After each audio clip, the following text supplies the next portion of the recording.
Hey everyone, Doc T here. Thanks for joining me for another podcast from the Horse Advocate. And I'm going to talk about something that's kind of unusual that most people don't talk about. It's called sleeping.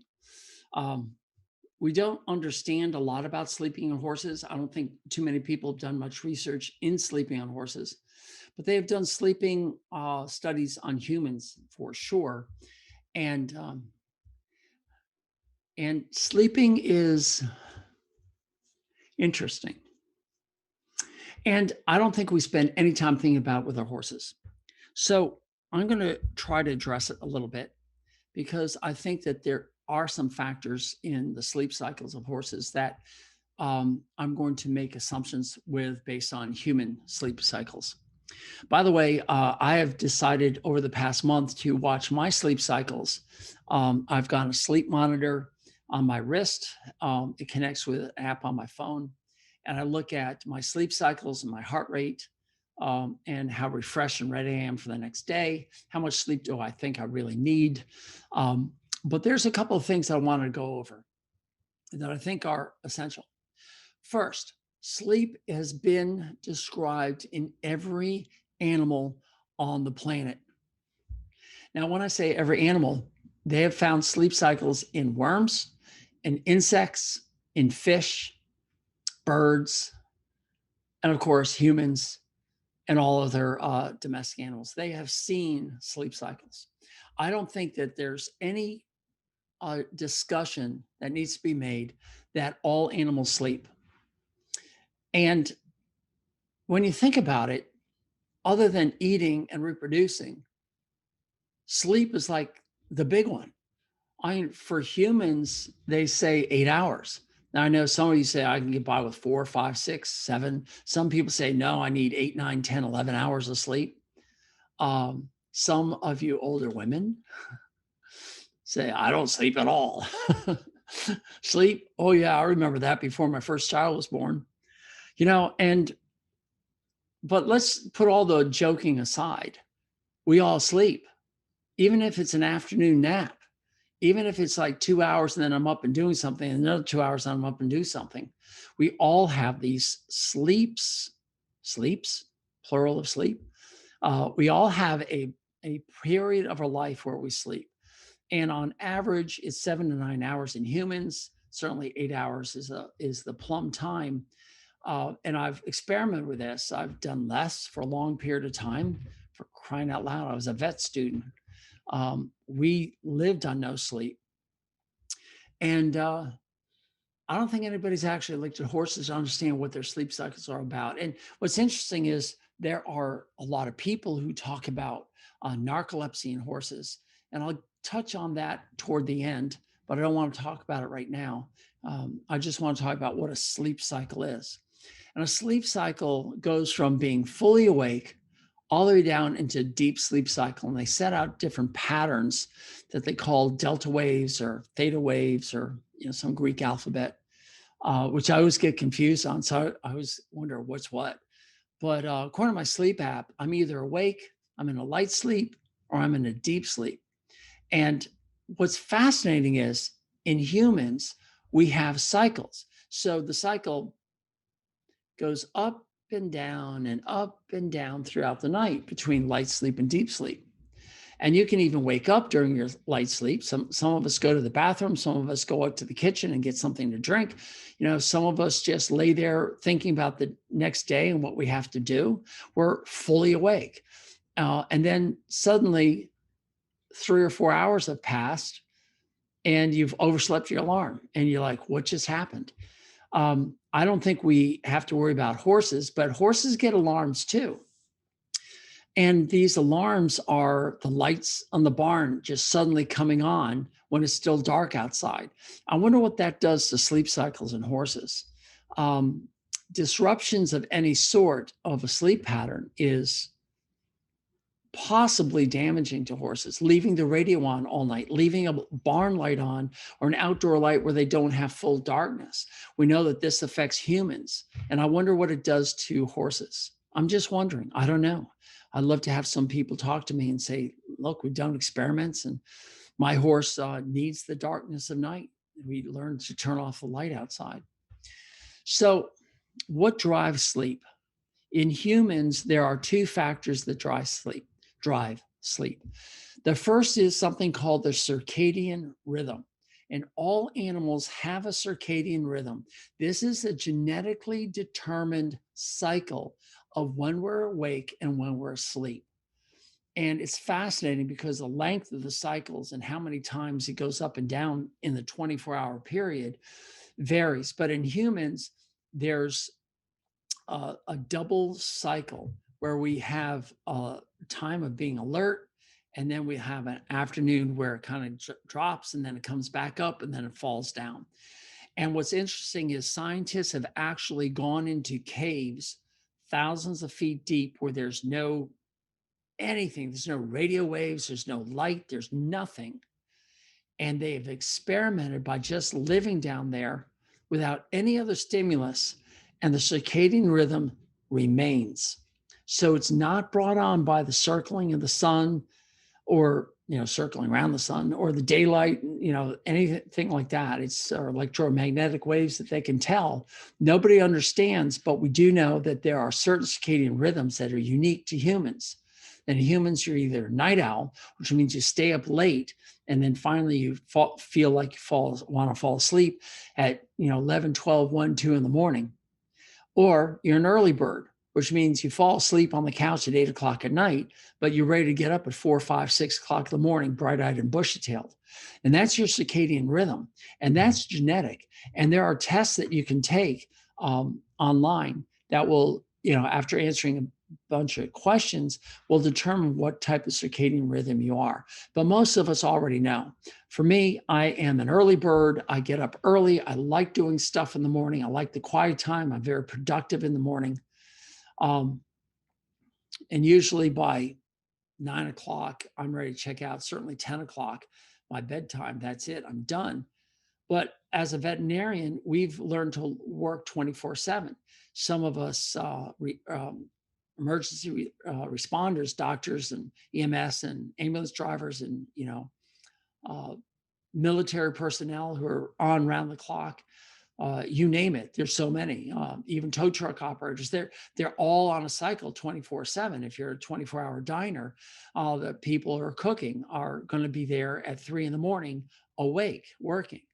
And it's kind of tough because the circadian rhythms are being played with, and it's very difficult to go outside your circadian rhythm. And if you're an early bird, there's no way that you're going to do the late shift. It just doesn't work. And if you're a police officer who's an early bird and you're assigned the midnight shift, it's going to be very difficult for you to do a 100% job. There are some states and some cities who have acknowledged circadian rhythms and have realized that forcing children to get up at 6 o'clock in the morning, catch a 7 a.m. bus to be at school and operating at 8 o'clock in the morning is very detrimental. And in fact, it causes accidents and deaths of children. Whereas if they just move the start time to 9 a.m. instead of 8 a.m., statistical improvement in studies in abilities at school and survivability have increased. So circadian rhythm is really important. And I think horses have a circadian rhythm as well, although they're a lot harder for me to tell. I just don't know because I see all horses during the day. And you and I will see a horse snoozing outside in the sunlight. It's a beautiful day. We have a horse here that just goes to this corner and stays there, and from like 10 a.m. to 2 p.m. That's where that horse stays.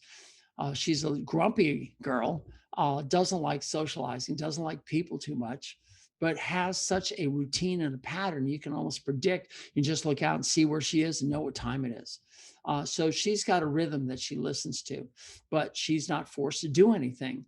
But horses that are, let's say, in a training barn and they're like third on the list, and you're going to be belted up and sent out and done your job and come back, they may not be prepared. And I think a lot of trainers, if they just open up their minds to understand, does a horse do better in the morning or afternoon? And it could be because it's hotter in the morning or hotter in the afternoon. That could be detrimental. But all things being considered, have we looked at sleep and circadian rhythm to the horse's ability to actually learn? So that's one of the two driving factors for sleep. The second is something called adenosine pressure.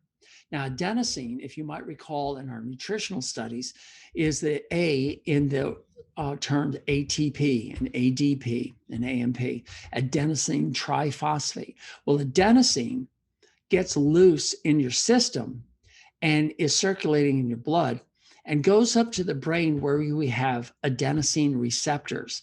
And what's really cool about adenosine receptors is they're virtually empty after you sleep. And then they start to accumulate adenosine. The more active you are, the more adenosine you have, the more adenosine builds up on these receptors. And then once it fills up to a certain point, it creates what they call a pressure. And that's when you eyes start to get heavy and your head starts to nod and you say, you know what, I really think I need to go to bed.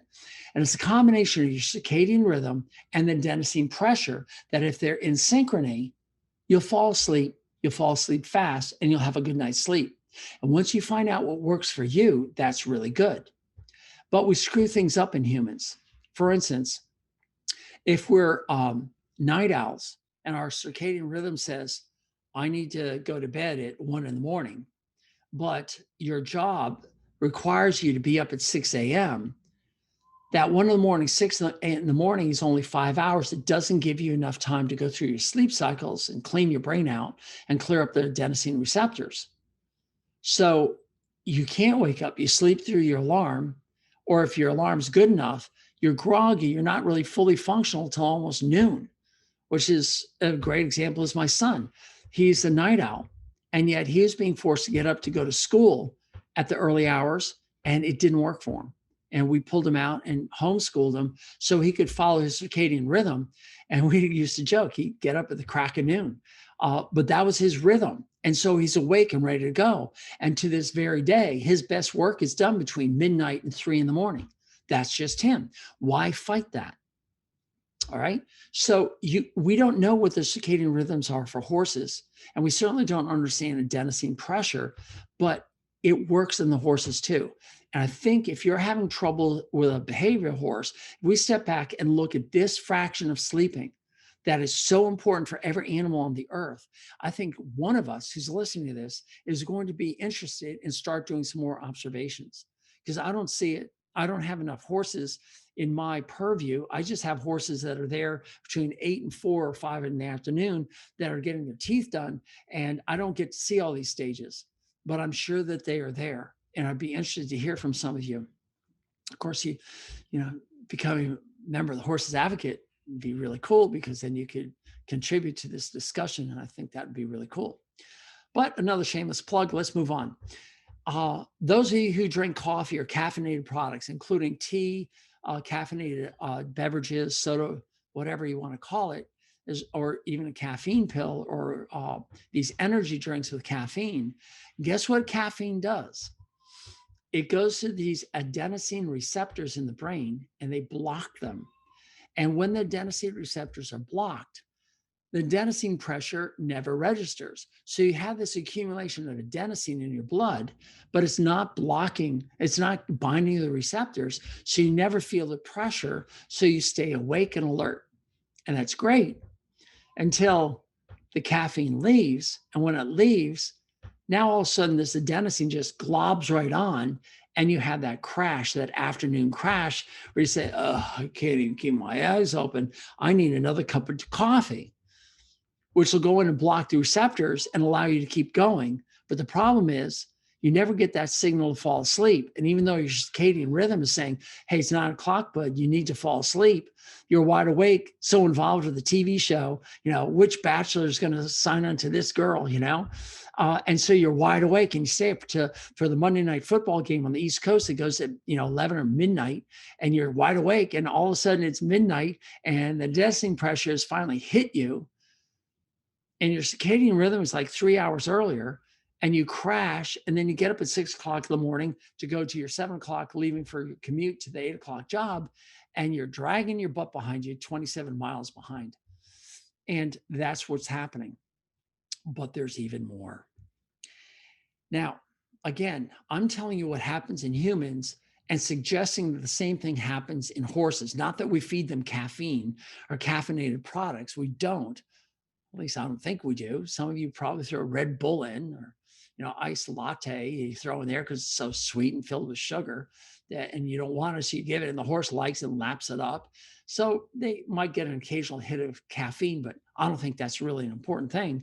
But they still have this adenosine buildup of pressure, and if it matches their circadian rhythm, they're usually sound asleep at a certain hour. And as long as you don't disrupt them, they should have their cycles. Now, this is what's really important. Your cycles go up and down throughout the night. You go light sleep down and deep sleep, then light sleep and down deep sleep. And when I look at my deep sleep patterns, I'll see those small segments 4 or 5 times a night. And when I see those 4 or 5 deep purple, which means deep sleep segments, I say, yes, I was successful. Because what happens in the human brain and in other laboratory animals that they've shown this will blow your mind. This is just amazing. Your brain actually shrinks. And depending on who you read, it shrinks between 25 and 40% of its size. Your brain shrinks. Now, why would it do this? Well, your brain has a circulation all of its own.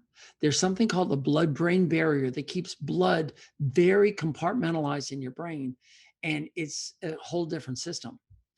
And they have a lymphatic system, and the lymph is the fluid that flows between our cells of our muscles and all our organs. And it's part of the circulatory system. That's not arteries, it's not veins, it's the lymphatic system. So that's where the fluid's moving outside the vessels and between the cells and doing its job of communicating and nourishing the cells. It bathes them. Well, the brain has something similar with a similar word. Instead of lymph with an L, it's glymph with a G, glymph cells or glymph fluid. And that glymph fluid is loaded with something called glial cells. And glial cells are special cells that are located in the brain that clean up the mess. And the mess occurs when your brain is functioning and it's working. It needs glucose. And your glucose is being supplied because your liver is producing it through gluconeogenesis. I can't stress this enough. It is not coming from the sugar that you're putting in your mouth. That sugar that goes in your mouth, if it's not used for muscles or building or restoring glycogen, it's going into your body fat. I always like to throw that plug in there because everyone thinks that the more sugar you eat, the more energy you have. No, that's not true. So the glucose goes in your brain and keeps your brain working. And if you have ketones, they can slip in there. Those are small fatty acids that get in there and can power the brain and give you a lot of juice. If you're on a ketone diet, you're going to have more ketone circulating, and that really helps your brain function a whole lot better. I'm telling you, if you've got foggy brain, get ketones and you'll blow your mind about this. But it won't work unless you have a sleep cycle where your brain shrinks. The glymph can get in there carrying these glial cells, and they clean up all the mess. As one prominent researcher talked about it, his book called Why We Sleep. His name is Matthew Walker. It's worth the read.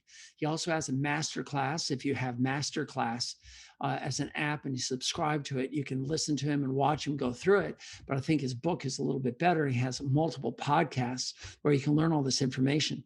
But the glial cells clean this thing up. His analogy is if you had a city where at night all the buildings shrunk and the streets widened, you'd have more of this fluid going in there and clearing things out. And he believes that if you can go through these cycles of deep sleep, you will have more and more of this cleansing going on that will help clear out amyloid products and help you with prevention of cognitive dysfunction. And I've been focusing on my sleep and getting ketones in my diet, and my brain is like, I want to say unstoppable. I don't think when I compare my ability to remember and come up with facts, here I am in front of you with no notes telling you all this stuff. Back when I was in vet school, I was struggling. you know? And now that I've seen this, it's just amazing. And there's plenty of information on this, but I'm trying to get this to work for your horses. If you keep feeding them sugar and they're feeding mostly the sugar up to their brains and they're not getting good sleep, you could have a lot of behavioral issues that could be occurring that we're just not recognizing as a little bit of sleep deprivation. One more thing. When you cycle between the nearly awake, the light sleep, and the deep sleep, you have a paralysis of your body where you're unmovable. Nothing actually moves. You are paralyzed. You cannot, to be woken from this deep sleep, you are like, how do I move? Like, where am I? Versus a light sleep where you're more active and in tune with what's going on. And this is what's amazing. In the deep sleep, you take all the things that you learn and you store them. So if I give you information on this podcast and you hear it, when you go into a deep sleep, you're going to internalize that and make new neurons in your brain and store it. And then when you go into what's called the rapid eye movement sleep, where you're dreaming, that dreaming is the organization of that material. And if you're not getting the REM sleep, the rapid eye movement sleep, you don't have the ability to organize that sleep. So you're taking all this material and it's clogging up your brain and you don't know how to use it. So you definitely need to have at least 4 cycles, if not 5 cycles a night. And each night in humans, it's about 90 minutes. So if you have 5 90-minute cycles, that's an hour and a half, that's 3, 6, that's 7.5 hours of sleep, of real sleep, not from the time you go to bed to the time you wake up, but actual sleeping time. That's where you have these cycles where your brain shrinks. You have the glymph cleaning up all the debris. You have the storage of your thoughts and then the organization of your thoughts. And I wonder if the horse is getting these cycles. And what got me interested in this was a story that I heard, I'm going to say decades ago. I think I was in, sorry, I've got something in my ear. I think I was in vet school when I heard narcolepsy for the first time. And narcolepsy was kind of interesting because these horses would just be standing there and they suddenly would just collapse. For no apparent reason, they would just collapse. And there was some paragraph that I wrote where narcolepsy seemed to occur a lot in horses in World War I, where the horses were kept standing the whole time and ready to go at a moment's notice because they never knew when they were going to be attacked. They needed their horses ready to go. And these horses would just collapse. And the theory was they weren't getting the REM sleep. Interestingly, there's a man, Lieutenant Colonel Grossman, who's written several books that are kind of odd to you and me, but they're the Bible to anyone who carries a weapon in their duty of service where they may have to draw the weapon and kill somebody. We're talking about our military and our police, our agents, federal agents. And his first book was about shooting. You know, what gives a human the ability to pull a weapon and actually shoot a person? It's a fascinating book. Second is on killing. Now that you've shot the person and he's dead, what do you go through? Pretty interesting stuff that you and I probably wouldn't want to read. But those who actually have to go through it and they read it all the time. I hear my blind and deaf dog walking around, so I better hurry up. All right. And then he wrote another book called Assassination. And that one was mind-blowing because he went and interviewed all the shooters of these mass shootings. I'll give you an example, Columbine, where the shooters actually are alive, they're incarcerated, and they're interviewable. And he interviewed all the shooters who've ever done any mass shooting anywhere who have survived, and they are now in jail. And guess what he found out? The number one thing that connected all of them, every one of those shooters, was that they were sleep deprived. And in your cycles of sleep, I said each sleep cycle was 90 minutes. but there is more deep sleep in the early ones and more REM sleep in your later cycles. In your fourth and fifth cycle is mostly REM sleep. And that's where you're organizing your thoughts. And if you don't have the ability to organize your thoughts, you can start going with your amygdala, your emotional center, and start using emotions more than your prefrontal cortex, where you can organize your thoughts and make sense out of your life.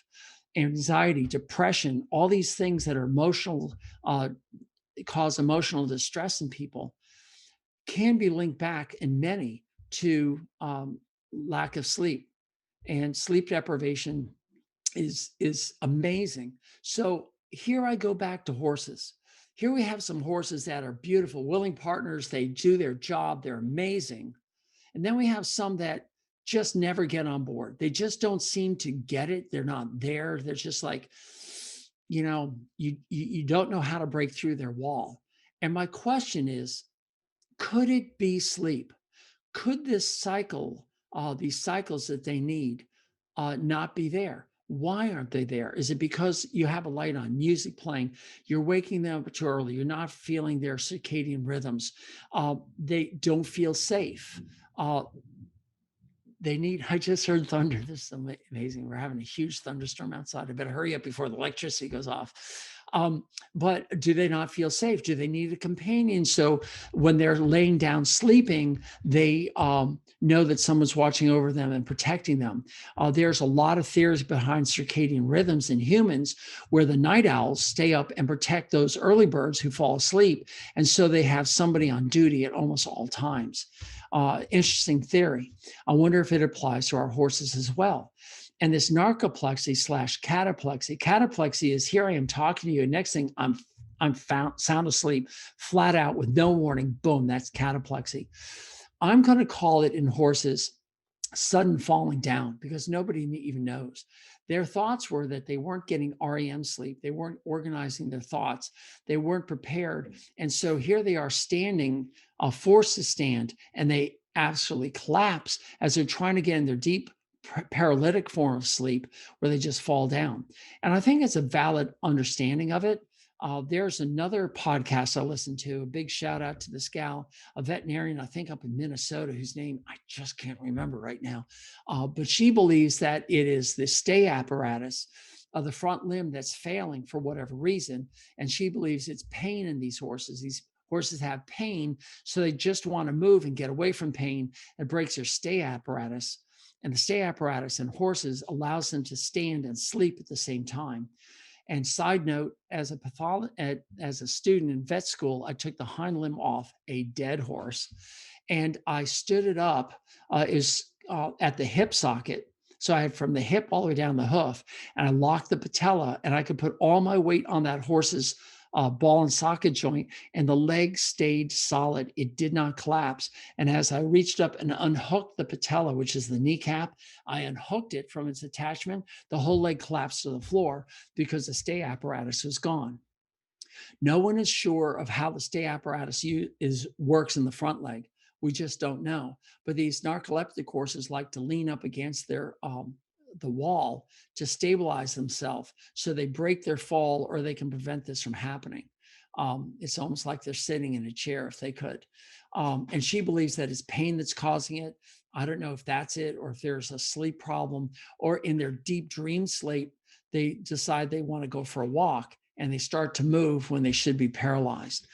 Sleepwalking in humans is an inability to become paralyzed. And even though your brain is in the sleep state, you can actually get up and drive your car. And those people actually have to lock their keys in a time safe so they don't get in their car and drive it.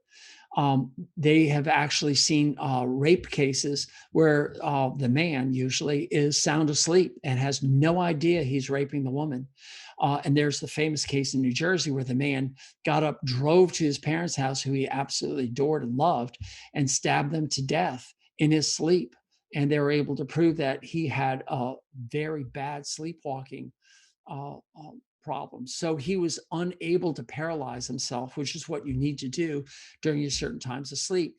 And the reason that I'm bringing this up is they believe that horses have to lay down to get this REM sleep, this paralytic sleep. because they can't have it while they're standing up. And if they're unable to lay down, they will collapse at some point.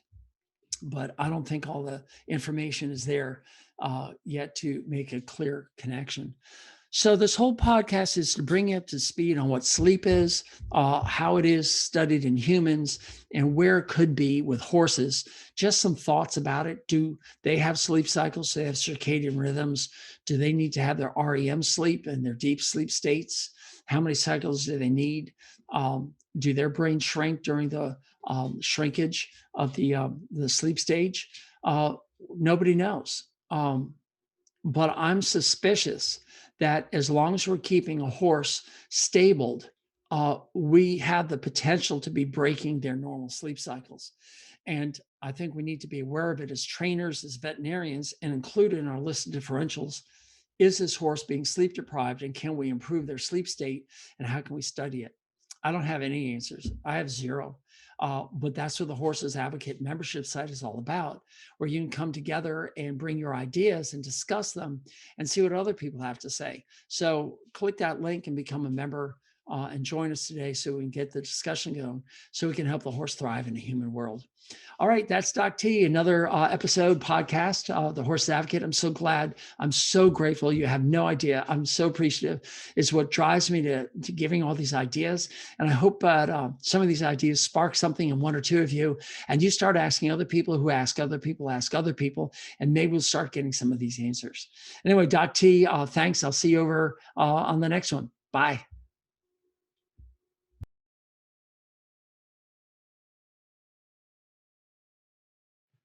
Hey everyone, Doc T here. Thank you for listening to my content.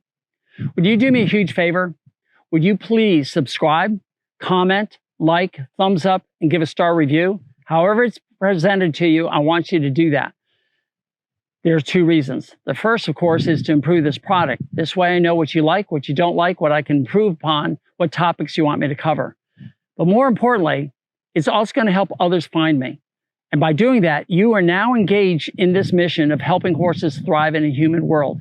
By you helping, we can reach others. And that I would be so grateful for. And remember, go to thehorsesadvocate.com for updates on this information. Thehorsesadvocate.com. And again, thank you so much for being here. Doc T out.